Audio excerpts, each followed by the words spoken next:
Dans cette vidéo, on va voir comment installer Python et on va lancer notre première application Django, comme le titre de cette vidéo l'indique. Donc la première étape, c'est de vérifier déjà est-ce qu'on a une version Python qui existe. Donc on ouvre notre terminal, que ce soit sur Windows ou sur Linux. Vous verrez après une étape comment le faire sur Windows. On va voir maintenant comment on le fait sur Linux ou sur macOS. Donc la première étape, c'est de vérifier déjà est-ce que Python il existe ou quelle version qui existe. Donc la commande c'est Python -version en anglais bien sûr.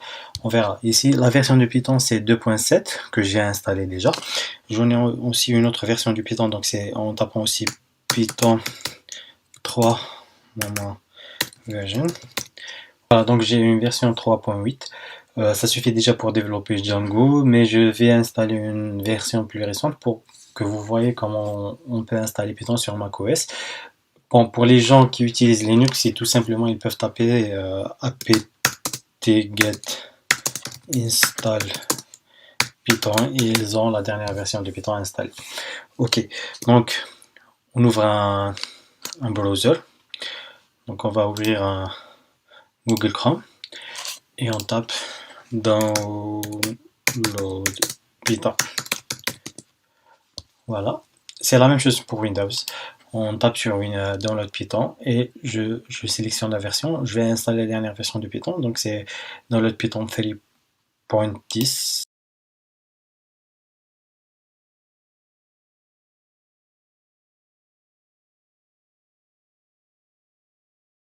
Voilà, une fois cette version est installée, donc je vais lancer le package, tout simplement, et j'aurai une commande d'installation, une fenêtre d'installation, donc je clique sur suivant, continue, ok, on accepte les licences, on choisit le disque, donc j'ai un seul disque, donc c'est ok, continuer, installer, je tape le mot de passe.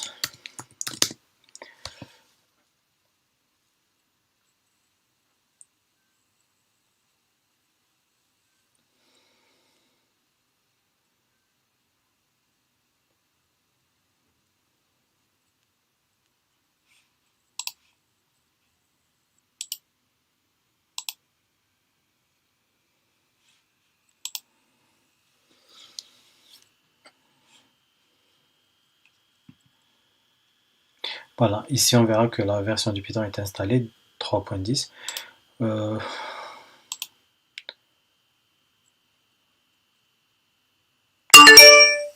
Et voilà. Ok, donc ce que je peux faire, c'est de revérifier est-ce que déjà Python a bien été installé. Donc je fais Python 3 version.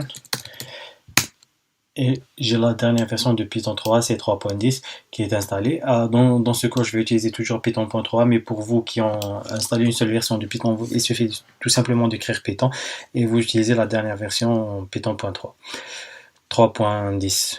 Voilà, donc c'est ok. Donc on a installé Python ici. On va voir maintenant comment le faire pour Windows. Et pour Linux, je répète la commande, c'est apt-get install Python. Voilà. On passe à l'installation de notre environnement virtuel. Je rappelle que l'environnement virtuel, c'est un environnement Python qui va nous permettre qui va interpréter les bibliothèques qu'on installe et elles seront indépendantes de toutes les autres bibliothèques installées dans les autres environnements virtuels. Ça sera spécial et spécifique à notre projet. Donc, on crée un dossier. Dans mon cas, le dossier est appelé SI. On va accéder à ce dossier. Donc, pour les gens qui utilisent c'est un système d'exploitation autre que Mac, peuvent ouvrir le CMD en utilisant, enfin, ouvrir leur terminal et utiliser les lignes de commande pour accéder. Ce sera pour moi CD desktop SI. Pour voir est-ce que je suis dans le bon dossier, donc je suis à l'intérieur de SI qui est mon desktop et après j'exécute la commande pour installer l'environnement virtuel. C'est Python 3 pour moi et ça sera Python pour les gens qui ont une seule version du Python. -m virtual environment. et on tape sur Entrée. Ici, on verra que Python nous crée un dossier qui va contenir notre environnement virtuel, qui contient environ 3,3 mégas, un ensemble de dépendances déjà de Python. On peut parcourir ce dossier, donc on voit que la taille continue à augmenter parce que l'environnement continue à se créer. Donc on peut parcourir ce dossier. On a deux vraiment importants fichiers, enfin dossier, c'est dossier bin qui va contenir les lignes de commande qu'on va utiliser exécuter pour lancer cet environnement virtuel, notamment le fichier activate. Et on a le dossier lib qui va contenir toutes les bibliothèques installées en utilisant le gestionnaire de dépendance. On verra ça par la suite. Donc, une très importante commande qu'on va exécuter après avoir installé l'environnement virtuel, c'est de activer cet environnement virtuel. Je vais vous présenter par la suite la commande sur Windows, comment on va activer l'environnement virtuel sur Windows, mais sur macOS ou Linux, c'est tout simplement source. Le chemin vers l'environnement virtuel, c'est env bin activate. Ici, vous verrez que l'environnement virtuel a été activé avec succès, et donc toute commande qu'on exécute après avoir activé cet environnement virtuel, elle sera interprétée à l'intérieur de cet environnement virtuel. Donc, toute bibliothèque installée dans cet environnement virtuel, elle sera exclusivement installée sur cet environnement virtuel. Ok, donc on verra sur Windows comment on va activer cet environnement virtuel. On va installer Python pour les gens qui ont Windows. Donc déjà pour vérifier est-ce qu'on a déjà Python installé ou là, on doit ouvrir le CMD. On l'invité de commande tana CMD. On tape en CMD ici. Quand on a l'invité de commande, on tape Python maman version et on aura la version actuelle du Python. Sinon, on aura le tag Python not found, ou là n'est pas reconnu, ou là, selon la langue que vous utilisez. Ok, donc on a installé Python, mais je vais le désinstaller et le réinstaller. Bon, on va télécharger l'installable. On va commencer par aller à Google et écrire télécharger Python 3.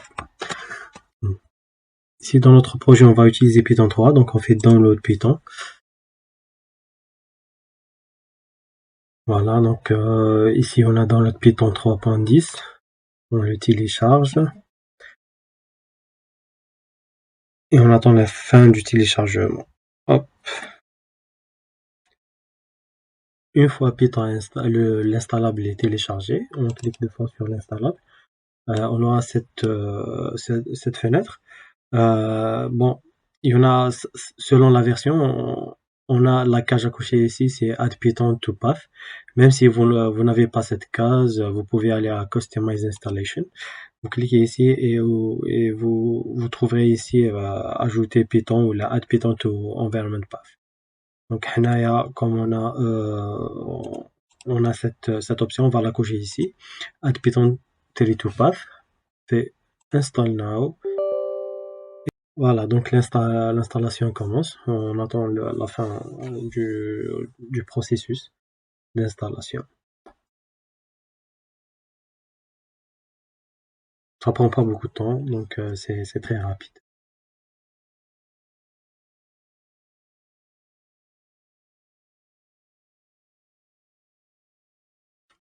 Voilà, maintenant l'installation est terminée, on clique sur Close.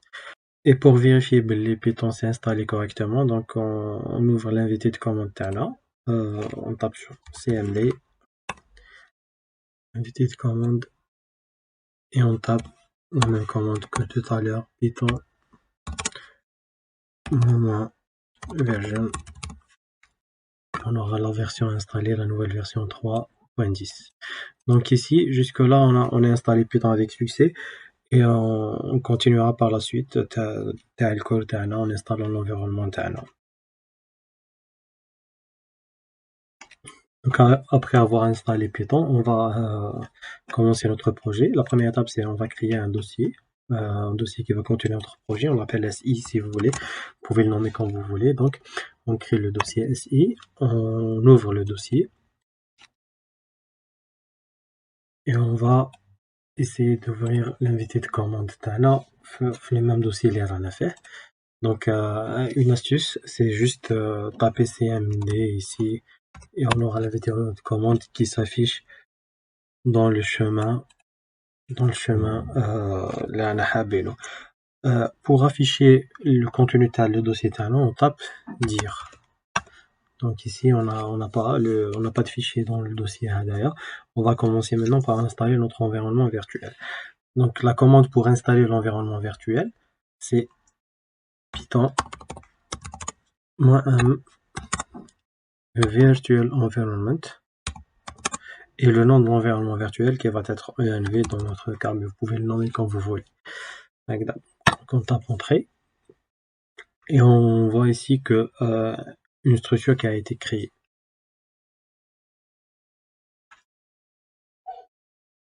On va attendre la fin de l'installation de l'environnement virtuel. Voilà, maintenant l'environnement est installé et créé dans notre dossier. On va le lancer. Donc on a dit sur Windows, pour lancer l'environnement virtuel sur Windows, c'est en tapant cette commande, c'est env. On clique sur tabulation pour nous aider. Sinon on va mettre un anti-slash. Donc env /script. On tape tabulation pour continuer l'écriture et aussi un autre anti-slash activate. Donc voilà, notre environnement virtuel a été créé avec succès. Donc on a dit sur Windows, on crée l'environnement virtuel en utilisant cette commande. Vous pouvez créer un autre fichier où vous allez mentionner les commandes pour les avoir à portée de main. Après, sinon, on peut toujours les chercher sur Google et on les trouve facilement. Voilà. Travail pour la suite de ce cours. À partir de maintenant, toutes les commandes qu'on va exécuter seront indépendantes du système d'exploitation. Donc, peu importe système d'exploitation Linux, Windows ou macOS, ça sera toujours la même chose. Une fois l'environnement activé, ça sera toujours la même chose. C'est ça l'intérêt de l'environnement virtuel, enfin un des intérêts de l'environnement virtuel. Maintenant, on va installer Django. Après avoir installé Python et créé notre environnement virtuel, on va installer Django à l'intérieur de cet environnement virtuel. Donc, on doit être sûr toujours que l'environnement virtuel est activé. Et on va installer Django en utilisant le gestionnaire de dépendance Pipe. Donc, Pipe, c'est un gestionnaire de dépendance, un gestionnaire de package qui est spécifique à Python. On va l'utiliser ici pour télécharger les bibliothèques de Django. Il y a des équivalents pour les autres langages, par exemple Composer pour PHP et Maven pour Java. Donc on va utiliser ce Pipe pour nous gérer les dépendances, pour avoir les dernières versions des bibliothèques et avoir une meilleure gestion de ces bibliothèques et packages. Donc on tape Pipe install Django. Elle va se connecter sur Internet et télécharger Django à partir d'Internet.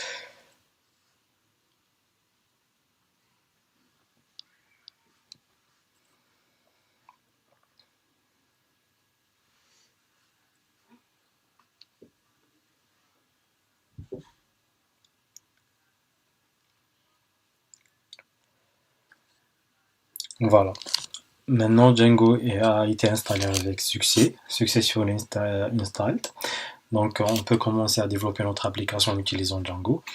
On verra que l'environnement virtuel va contenir les bibliothèques concernant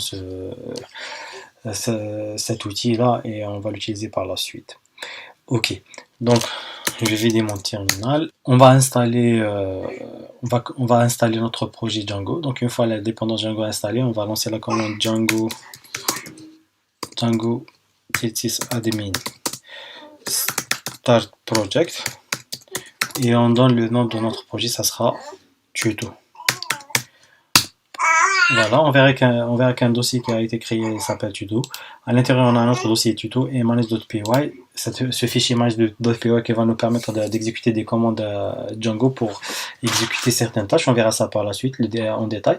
Et on a un dossier tuto qui va contenir un ensemble de fichiers qui sont très importants pour notre projet. On verra seulement le fichier settings pour le moment et les autres on les parcourra par la suite. Donc le fichier settings, on va l'ouvrir.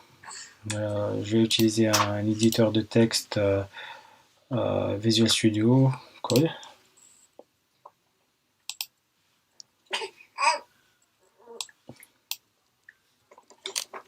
On va expliquer étape par étape ce fichier. Donc c'est un code Python, tout simplement. On a plusieurs sections. Donc load host, ici c'est pas précisé, mais bon après c'est juste pour préciser les adresses IP des machines qui peuvent accéder à notre code.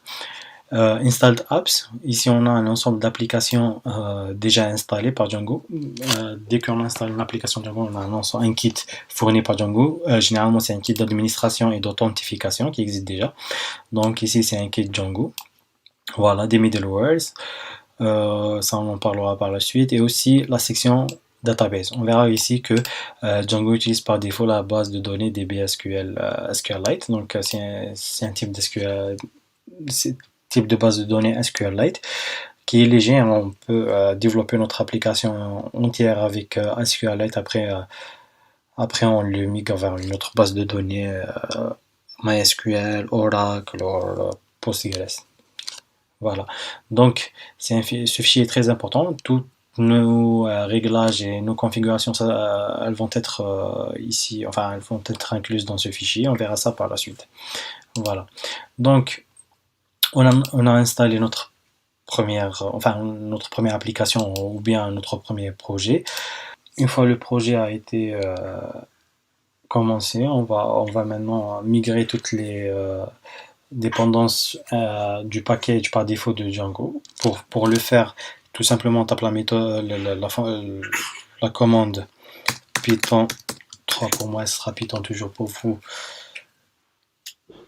Et on doit référer ce fichier manage.py. Donc soit on se déplace à tuto et on l'utilise, soit on utilise le chemin relatif, ça sera tuto manage.py et on va exécuter migrate. On va voir ici qu'une base de données SQLite a été créée. Donc un fichier SQLite. On verra par la suite ce qu'il y a dedans. Et aussi, on voit ici qu'un ensemble de migrations a été appliqué par Django. Ces tables ont été fournies par le kit Django. On va les voir côté base de données comment elles se structurent. Et c'est un kit fourni par Django pour l'utiliser. On va voir tout à l'heure le but de ce kit. Voilà. On lance le projet, on va lancer le serveur et on va voir à ce que le projet marche correctement ou pas. Donc pour lancer le serveur, c'est Python 3 manage, donc tuto manage.py, on exécute run server. Voilà, notre serveur a été lancé avec succès et on peut copier cette adresse IP là sur n'importe quel navigateur et accéder à notre serveur. Donc j'ouvre Google Chrome, je tape adresse IP et notre serveur marche correctement. Donc c'est la fenêtre par défaut du Python. Donc you are seeing this page because debug is true. Et c'est une fenêtre par défaut de Django. Voilà.